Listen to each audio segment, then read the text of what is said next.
certainly, I would say the pizza we're selling today is better than the pizza we've ever sold. We did not have the requisite capital to open a pub. So, and £250,000 was just completely unattainable. So that was when we started thinking differently, and it was sort of then that we started to notice the street food thing happening. And we're like, well, hang on a minute, this is a business that you can get into with no capital or like very little. Yeah. So like you need a pizza in Victoria to taste exactly like it tastes in Dean Street, exactly like it tastes in Oxford. Sure. Whilst also making each one feel like its own entity. So it's a constant battle, really. Yeah. I genuinely believe that, as a young person, go and do your degree in whatever you're passionate about. Let's say it's engineering or whatever you mum and dad think you should be doing to get like a proper job. Come out of university and then come and do like 2 years, even a year, 2-3 years ideally, in hospitality. And you'll have a great time, because you'll be a young person in hospitality, which is just full of amazing people. But you will learn about people, and you will walk out of that job so much more confident.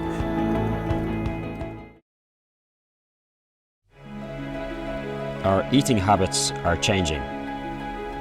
We're demanding better dining experiences, and the food market has never been so competitive. Starting and succeeding with a food business is challenging, but some determined and passionate entrepreneurs are flourishing. These people have big dreams, big passion, and big drive. They are disruptors, change makers, and innovators. They see a positive future. Many say that food business is too risky. Some say that it has huge rewards. Are you up for the challenge? One of my favourite places to go in London and get pizza is Pizza Pilgrims. And I had the pleasure of sitting down with Thom Elliot, one half of the founding team. It was himself and his brother who set it up back in 2012 as a street food operation. They went on a pilgrimage throughout Italy, purchased an ape and converted it and brought it back and started trading. He's a super personable guy. It's very clear that he has fun in what he's doing. And really what I learned most out of it is that he focuses so much on the people side of it. And I mean internally and externally. So he genuinely looks after the people within the business, creates a very positive culture. And it's quite clear speaking to him. He genuinely cares. And I'm sure, well, from my own experience, it comes out on the customer side and the customer experience. So great insights from Thom, a super energetic, fun guy as well. So sit back and enjoy the conversation with Thom Elliot. So it'd be great to talk about your early years to start off. Absolutely. I know your parents were in the pub business. They were, yeah. So when you're growing up, you're quite involved in me and my brother lived in a pub since we were 5, 6. Yep. And it's the best way to grow up. I mean, it's just like you just see, like all restaurants, you just see the whole world in one place. So yeah, we lived in pubs ever since. We ran pubs in Gloucestershire, and then parents split up. My dad came to London. He ran pubs. So his first pub in London was just by Chelsea Football Club, which is why I'm a Chelsea fan. And my mum moved to Dorset, and she ran a pub in Dorset. And yeah, we've just seen everything from just the guys at the bar drinking Heineken when it used to be 3%, and you could have like 8 pints of it. Okay. To shooting parties. We were next to Madonna's shooting estate. Okay. So in Dorset. So Madonna used to come in and drink Timothy Taylor's Landlord, halves of Timothy Taylor's Landlord. And then you used to get the shooting parties in, and they'd come with like a case of Petrus. Wow. That's one of my lowest moments, is when they brought a case of 6 bottles of Petrus. And I mean, God knows, like thousands of pounds a bottle. Okay. And I was opening it in front of them to let it breathe, and I dropped one in front of the party. It was like, wow. This is a bad moment. Come out of the wages? Or? Do you know what? They were so chilled. They were just they? like, could have happened to anyone. Wow. They were very cool. I would have licked it off the floor, I think. Oh my God, yeah. It was a bad moment. Wow, amazing. So in terms of growing up, it sounds like it was an exciting period. Yeah. It gave you kind of, I guess, an entrepreneurial spark in terms of the exciting side of it. Yeah. What about the mindset and kind of the business mindset and entrepreneurial mindset and getting through the ups and downs and building something? Is that something you consciously remember learning, or is it just kind of become natural to you? I think the fact is that, like, both my parents and their parents, they never really worked for anyone else. They'd always worked for themselves. Yeah. So like my mum and my dad, obviously had run a wine shop, and then my dad ran an wine import business, and then they ran the pubs together. And my granddad and grandmother on my mum's side had run their own businesses and antique shops and, wine bar up north, because we're originally from Manchester. And so like, it just felt completely natural that, work is this sort of like, it's this less discreet thing, and it's more just like part of your life. It just sort of constantly exists. I guess you didn't really see the struggles of it so much. I'm not sure that like we saw the stresses and strains were hidden from us. Essentially, we were tricked into thinking it was just this easy thing, and actually, when you actually do it yourself, you realize how tough it is. Okay. But it's I always say that my mum is probably equally disappointed and proud in Pizza Pilgrims, and that she worked her nuts off to get us to great schools or whatever, and with a view that we go and do something amazing. And I think she's like, it's amazing what you've done, but it's annoying that it's just an hospitality. Yeah, if that makes sense. Okay, yeah. Very good. So why not then, such a great time growing up and you saw all the positives in the pub business, why not open a pub yourself then? Why not go into that business? That was the original idea. Okay. And I came to London, was working in advertising, which I really didn't enjoy, and my brother was working in TV, and we were like, look, we really want to get into something in this world. And pubs was the obvious one because we just knew them like back to front. But we did not have the requisite capital to open a pub. So, and £250,000 was just completely unattainable. So that was when we started thinking differently. And it was sort of then that we started to notice the street food thing happening. And we're like, well, hang on a minute, this is a business that you can get into with no capital or like very little. And that was where the idea for street food started to present itself. Okay, interesting. So then why go into pizza? What inspired you to start Pizza Pilgrims? I wish it was more romantic than this, but it was genuinely probably the only commercial decision we've ever made, which was it was a gap in the market. Okay. Street food was happening. There were lots of cool things happening up in King's Cross, and great stalls already starting to establish themselves, like the Bowler and Ham on, and no one was doing pizza. And it was like, this seems ridiculous that such a like amazing product is not being celebrated more. And I think the fact is that it has a slightly higher bar to entry in terms of like you need to have a big pizza oven, which is A, expensive, but B, impossible to get around.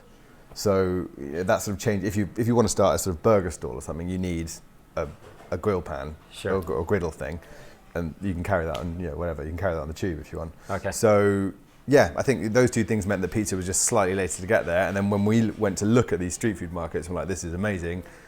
There regularly seems to be a gap in pizza. Okay.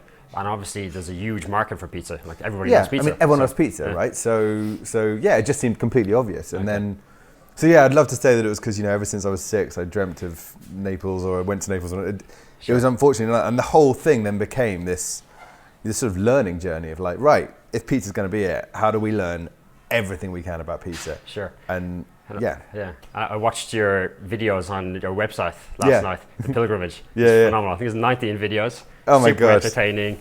I know you got a production company involved from the early. Which is great. Yeah, so we had the idea for pizza, and then we're like, let's go and we must go and like learn about pizza. Then we found the van, the little Ape van, and we're like, this is the perfect thing for our business. It's just it's Italian, it's fun, it's quirky. It was still like quite novel. You saw them as coffee stalls, but not much.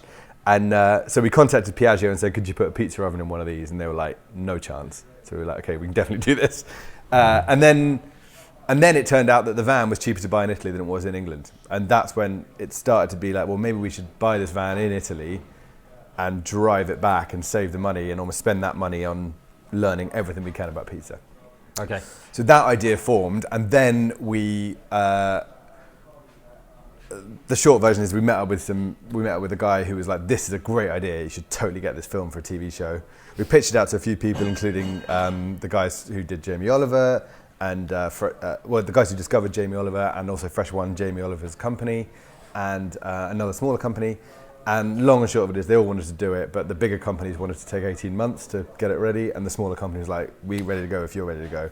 So we went with the smaller company, and we filmed a 6-part TV show which aired on the Food Network, I think at like midnight. I think about 12 people watched it, including my mum.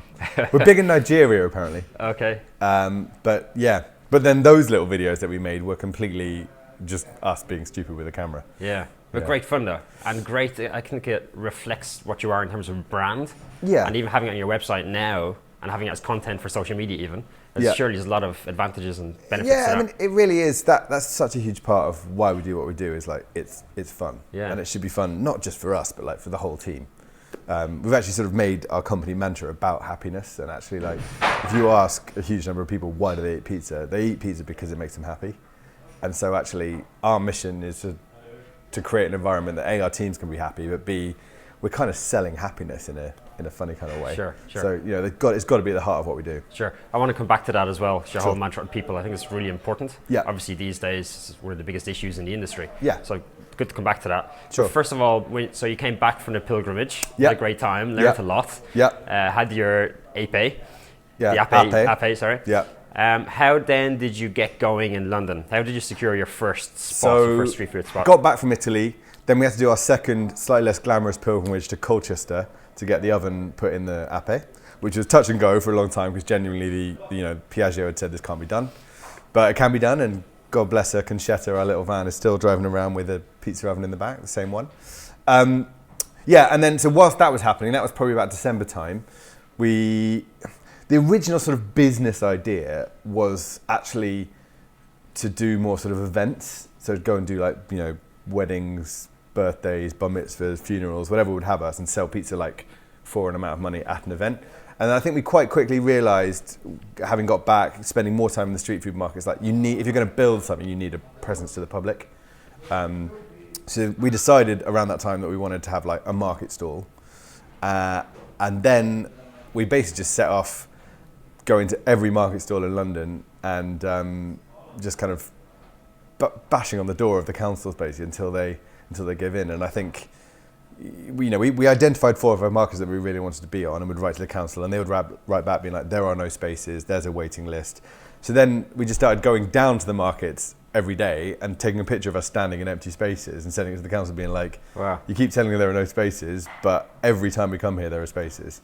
And the first guys to give in was Westminster, and they gave us a spot on Berwick Street, which is obviously like, centre of Soho, more than we could possibly have hoped for.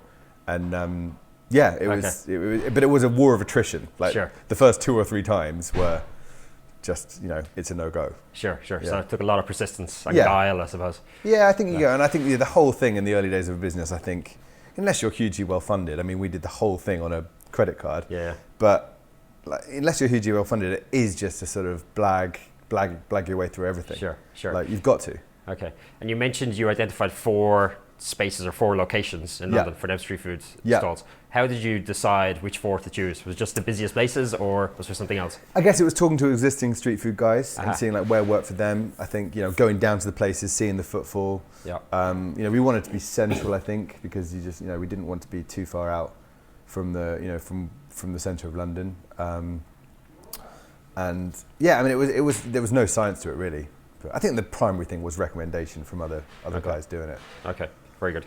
So obviously street food went very well initially, and then you relatively quickly went on to open your first bricks and mortar site. Yeah. We got to talk about the investment you secured for that. Yeah. Because quite unusual, I think you got a lot of investors. I think it was 15 at the very beginning.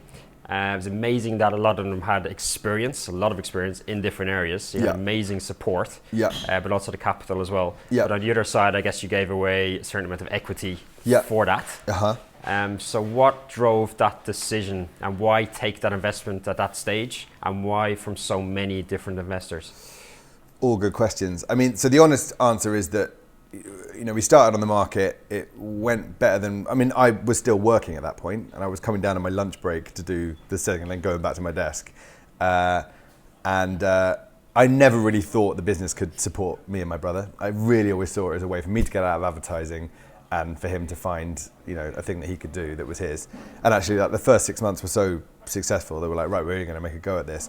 It was only after the first summer, when we'd done our first events and we'd really made a fist of it, that we were like, maybe there is something in this in terms of a real business, not a real business. That sounds awful. Sustainable business or something. Well, like something that could support both of us, I guess. Sure. Yeah. And I think so. That was probably end of 2012. We started March 2012.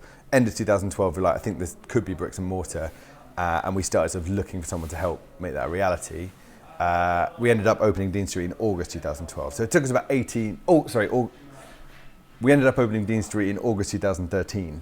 Okay. So it took about 18 months to get from first starting the market store to starting Dean Street. We, as with everything, I think it's like start with who you know. And we knew one person who had started, when my dad moved to London and started a pub, he started a pub with this guy called Rupert Cleveley, who, that was his first pub as well. And they worked together on this pub called the Chelsea Ram, which was next to Stamford Bridge.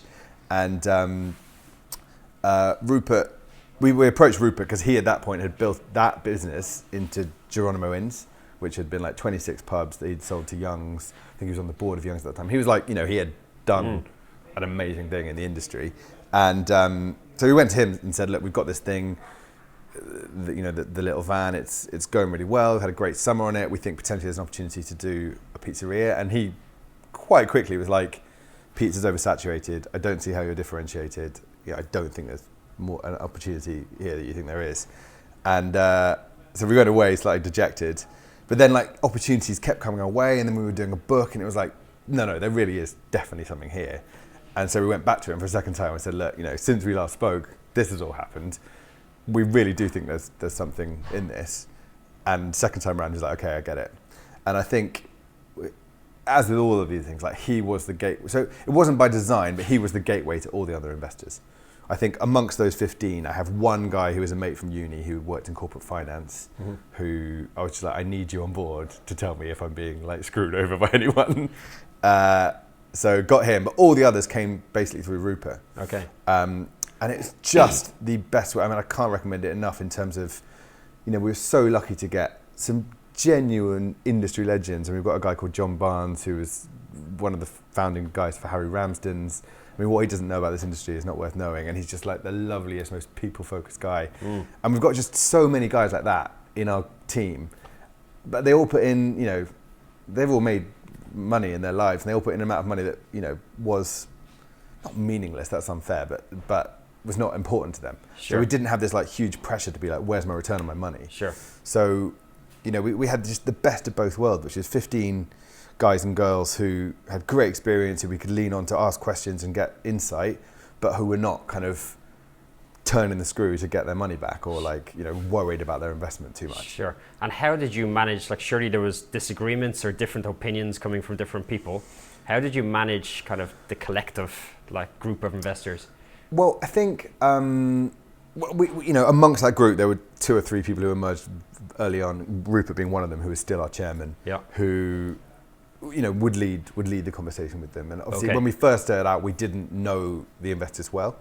And so, we would base it, and we were hugely new to all of this. So the idea of like, what's a board and what's, the fact is that we were so lucky in that we gave away 30% to open that first pizzeria, me and James, but we still retained 70%. So actually like, and I fought really hard early days to be like, I need everyone to, this is our business if we're going to do this, and we need to be able to make the decisions.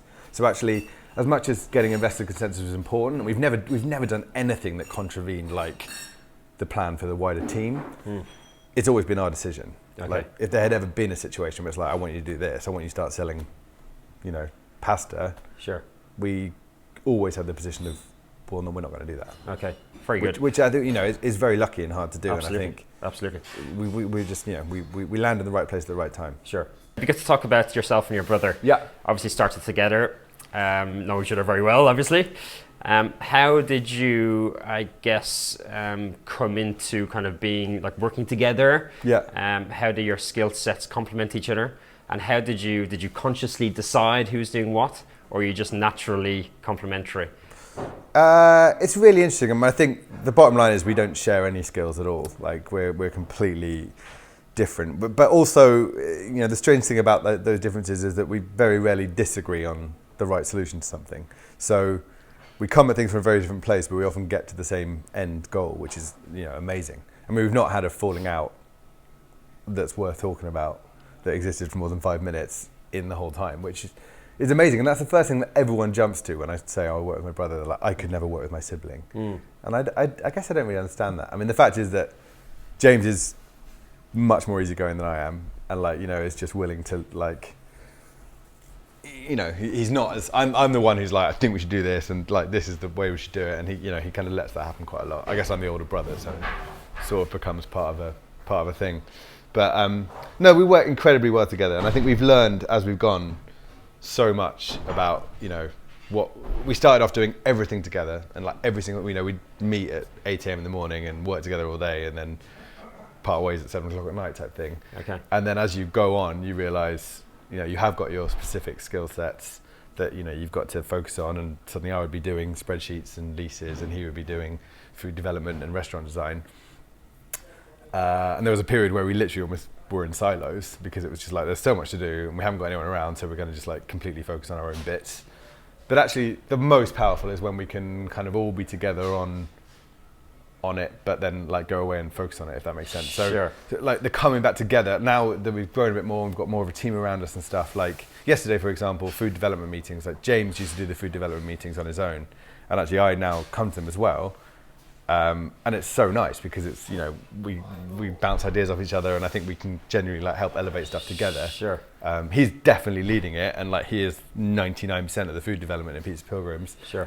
But it's nice to be able to go in and be like, how we thought about this, what this, like. Sure. So you almost come together at a high level, and then it kind of filters down. Yeah. Okay. So I think we started completely together and inseparable. Then we went through a period where it was like, we're just doing our own thing, and there's no time for us to really get together and talk about it. And I think we're really trying to get together and talk about things more, because I think between us we come to better decisions on everything. Interesting. So it sounds like you didn't really consciously decide like you're doing this and I'm doing this. It was just more of a natural skill set divide, I suppose. Absolutely right. And you know, James is better at, you know, stuff that's a bit more, you know, like happening in real life, and you know, like I say, like building stuff. I mean, I can sit in a restaurant design meeting and be pretty bored. Yeah. To the same extent that James can sit in a sort of leasing meeting and be pretty bored. Sure. Like, you know, it's we're very lucky. Like we didn't, if we both wanted to do the restaurant design and no one wants to do the leasing, I think that'd be much harder. Okay.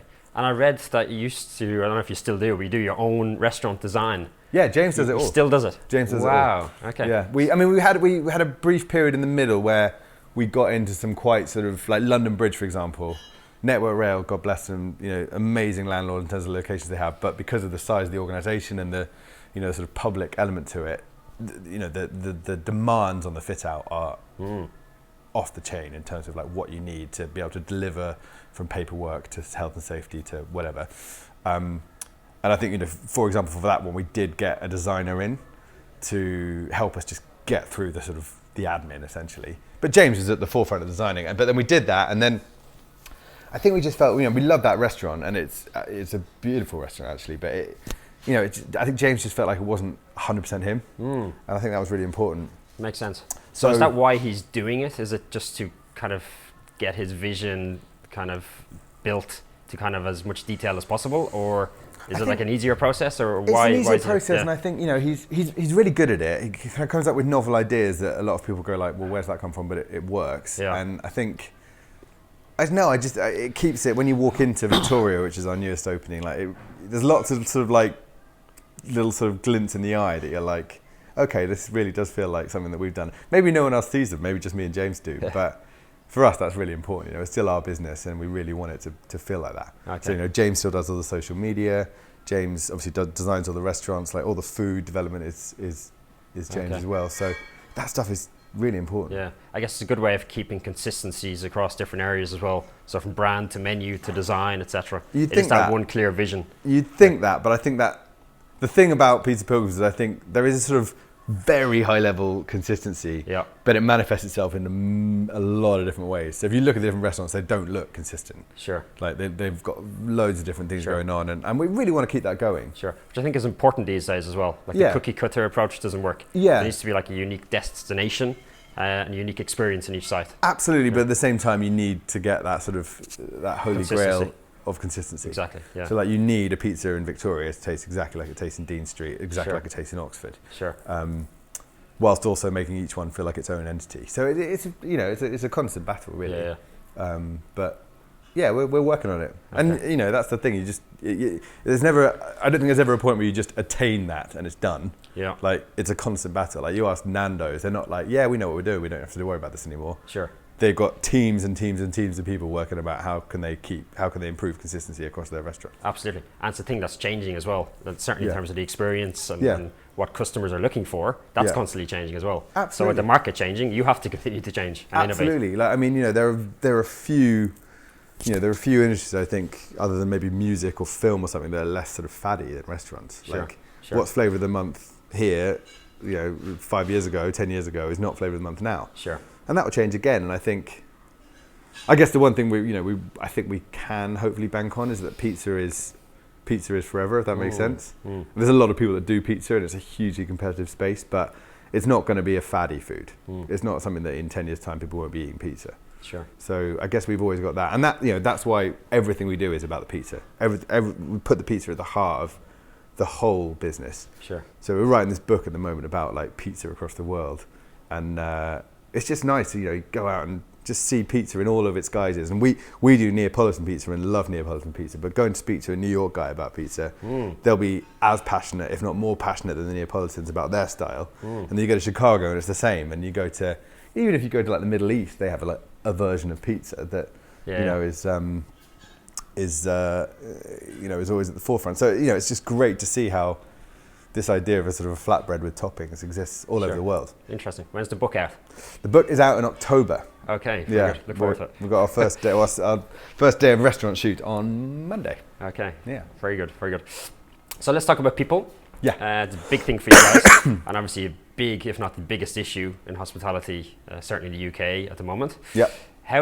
First of all, how do you find the right people that suit your brand and are aligned with your culture and your vision? And then how do you retain them? So how do you look after them? How do you instill the culture in the people, and how do you maintain consistencies of that as well? Yeah. I mean, it is the number one challenge, I think. People are everything in all industries really, but in hospitality certainly. And I think ultimately we're looking for one thing when we hire someone in to one of the restaurants, is the right attitude.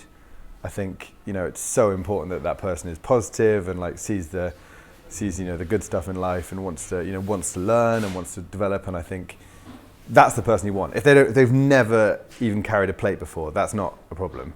It's just, are they up for it? Are they going to interact with guests? Well, for a long time, our only interview question was, what's your favourite film and why? Okay. Just because I think it demonstrates, are you interested in the world? Like, I mean, I know film is not everything, but like, do you have an interest in stuff that you can kind of manifest and explain quickly? And because that is essentially what the interaction with the table will be. Sure. It might be like over a sporting fixture or a movie or a song or a pizza or a t-shirt, but you've got to be interested in the world. Sure. I think it shows a lot about their personality as well. I think so. And their passion for something. And I think there's no wrong answer. Like Alison, who's one of our legendary recent employees from about a couple of years ago, I asked her that question and she was straight back at me with like, I don't really like films, but I read 2 books a week and this is my favourite book. And then you're like, okay, cool, I'm totally in. It's not about film, it's about what's the reaction. Sure. So the attitude is a really crucial thing. And then I think giving them the right environment to flourish is hugely important. Yep. So there's a misguided perception that hospitality is easy, is an easy job, and I don't think it is. Like I think come and work on a Friday night in Carnaby Street, and you'll see that it's hard. It's like it's a lot of people demands on you, from your own teammates to the kitchen to the customers to whatever. It's a high pressure environment. So you really try and create an environment where people can flourish, where they're eased in, and can find their own way to do stuff, and give them proper training no matter what role they've come into the company on. And I think our latest endeavour, which is our academy in Camden, is the sort of final version of that, which is create a safe space that literally allows people to come in and work in a sort of customer-free environment on day one, and then like build up their customer interaction over a week, and maybe even discover that what they the thing that they thought they came into, just to be a waiter, is actually not their passion. Their passion is to be a barman or to be a chef. So like create a space where you can actually figure that out for yourself. But I think my big feeling on hospitality is that it teaches you as a person one thing, which is people. It teaches you like you interact with people all day, every day, from suppliers, other teammates, bosses, customers. Like in so many different ways. And I think, it teaches you things that you will never learn in a classroom. And I genuinely believe that, like, as a young person, go and do your degree in whatever you're passionate about. Let's say it's engineering or whatever you mum and dad think you should be doing to get like a proper job. Do that, come out of university, and then come and do like 2 years, even a year, but 2-3 years ideally in hospitality. And you'll have a great time, because you'll be a young person in hospitality, which is, it's just full of amazing people. But you will learn about people, and you will walk out of that job so much more confident. You might decide after 2 or 3 years that actually hospitality is for you, and that you'll have, and so many of our guys who have done that are, doing great and are loving it.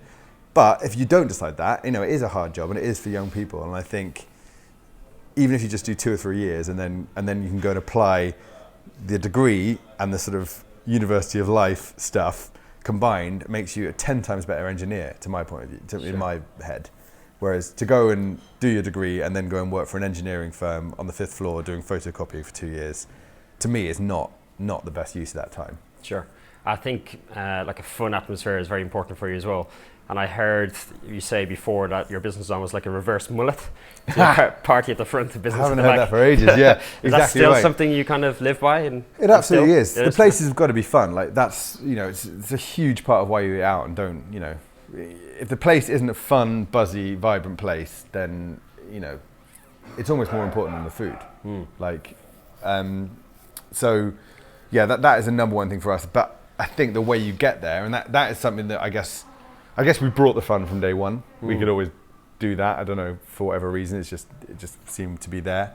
But the bit that we didn't know anything about and are still learning about is the business bit. And I think every month that goes by, we're getting better at, getting that bit clear, knowing what works for us and what doesn't, like giving the managers more autonomy to run their own, understand their own P&Ls, run their own restaurants, make crucial decisions.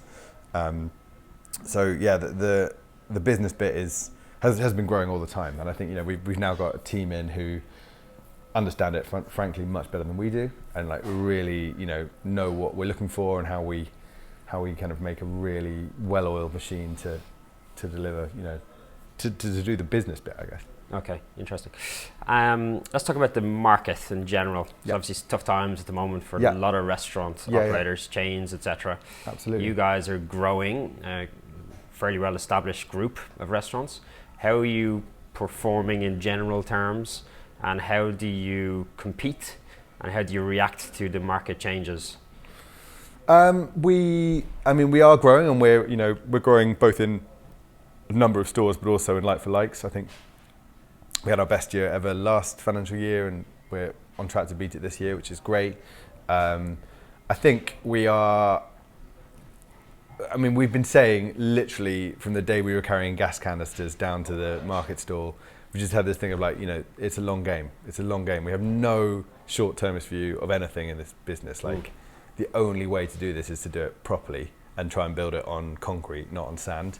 And I think, I just so firmly believe that like every one of our managers should work 48 hours, not 70 hours. And every one of our, we should have the right support team for those guys to do it right. And I think a lot of people potentially would not.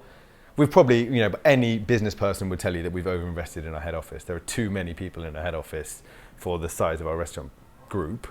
That's what it is.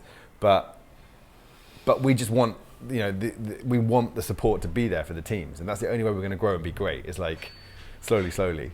And look after people. And look after people and give them the space that they are not just like working every hour that God sends because there's no one else to do the job.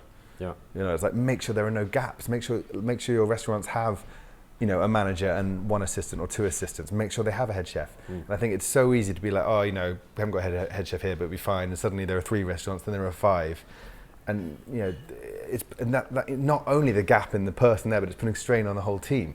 Sure. Everyone is feeling that strain. Sure. So yeah, just making sure that you're keeping the restaurants, giving them the resources they need, which is expensive. Sure. Yeah. And what about then the market and changing consumers' eating habits and dining habits? Yeah. So obviously looking for more experiences, vegan trends, health trends. Yeah. How are you reacting and keeping up to date on that? So we've been doing, as always, we're always sort of last to market with it because we kind of over obsess about it. But we're testing a vegan cheese in Dean Street at the moment, which has been going well. And the idea was to sort of get it out there in a very low key way. Everyone comes with a feedback card, and it's like, we want to know what you think. This is a sort of work in progress product. Feedback's been fantastic, and we're really excited about it. We're making some tweaks to the product, but really hoping that we're going to be able to roll that out in the next couple of months across the stores. I think the vegan thing is huge. I think we might be in the most intense expression of it right now, but I don't think it's definitely not going away. So yeah, and I think the interesting thing for us is that 60% of our sales in restaurant already are non-meat. Wow. So as much as there's dairy on there, which is equally as problematic, we're not selling steak or hamburgers, or we're not a meat thing. So we're starting from a good place there, but that's no reason to slack off it. And actually, my big focus this year is sustainability, and mozzarella is going to be our biggest challenge on that, because you want the product to be fantastic, but you want to make sure it's doing the least impact to the planet as possible. Gluten-free, we are still working at it. I think we've been working on it for a long time.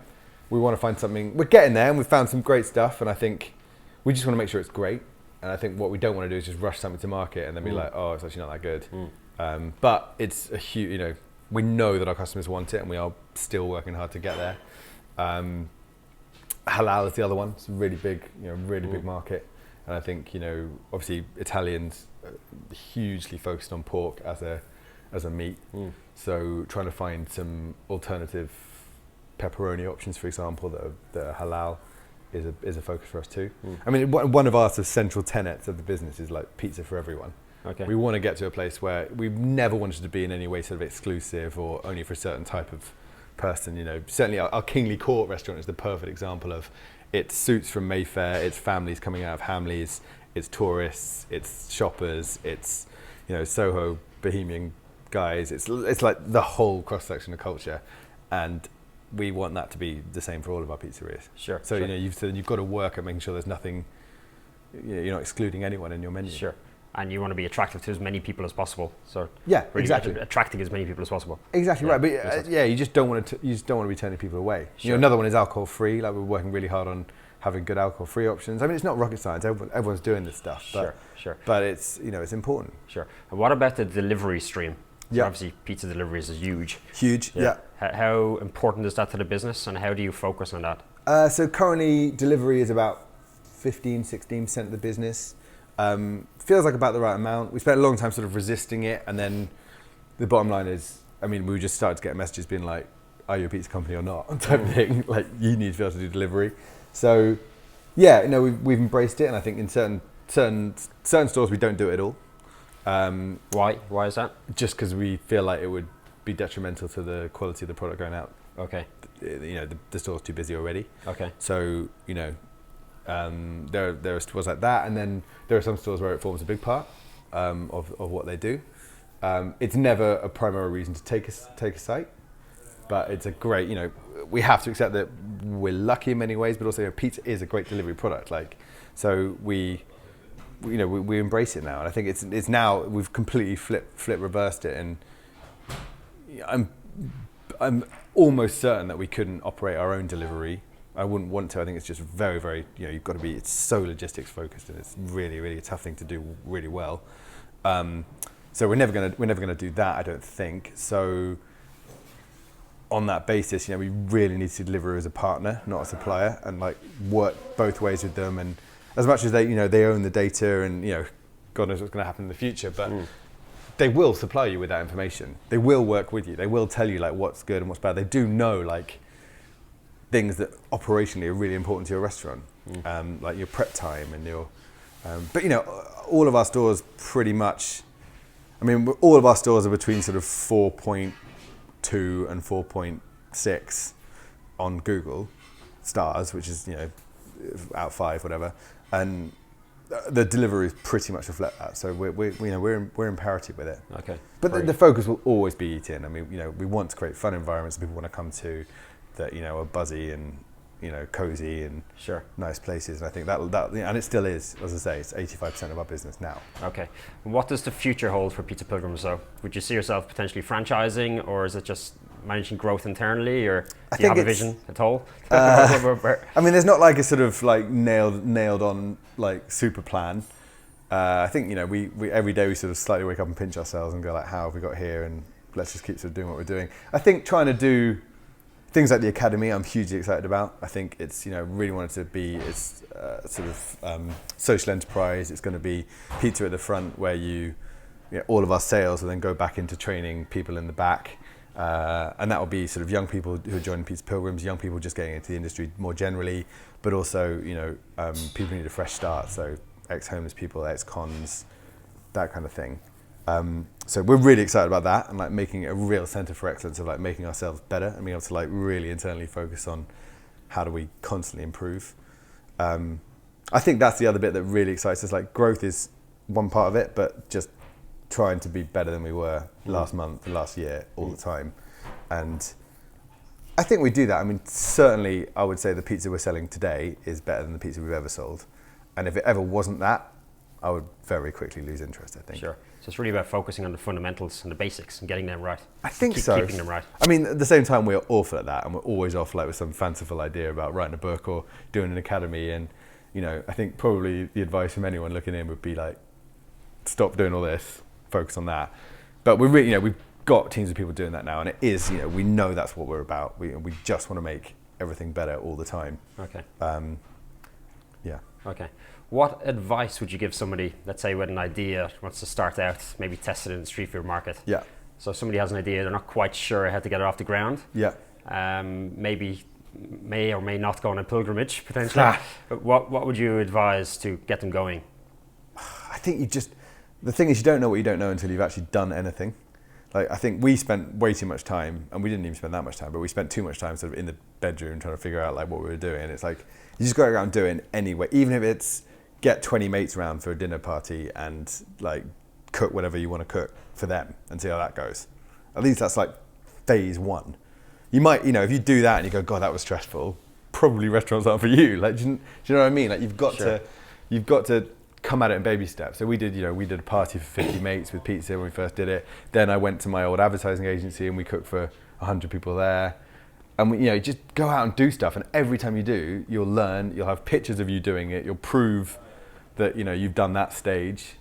And, you know, that's all it is. To get, you know, investment or traction, you know, when we were trying to get market stores for the council, like, we had all this stuff being like, here's the stuff we're doing. We really want to make this. If we're just standing there going like, we really want to start a pizza company, but we haven't done anything yet, it's such a different conversation. Sure. I think, you know, just getting out and doing stuff will be the way you learn everything. And I think the fear is that with Google nowadays, like, everything's been done. Like, there is no original idea. But it doesn't mean it's been done as well as it could be, or that there's not room for more people doing it. Or Sure.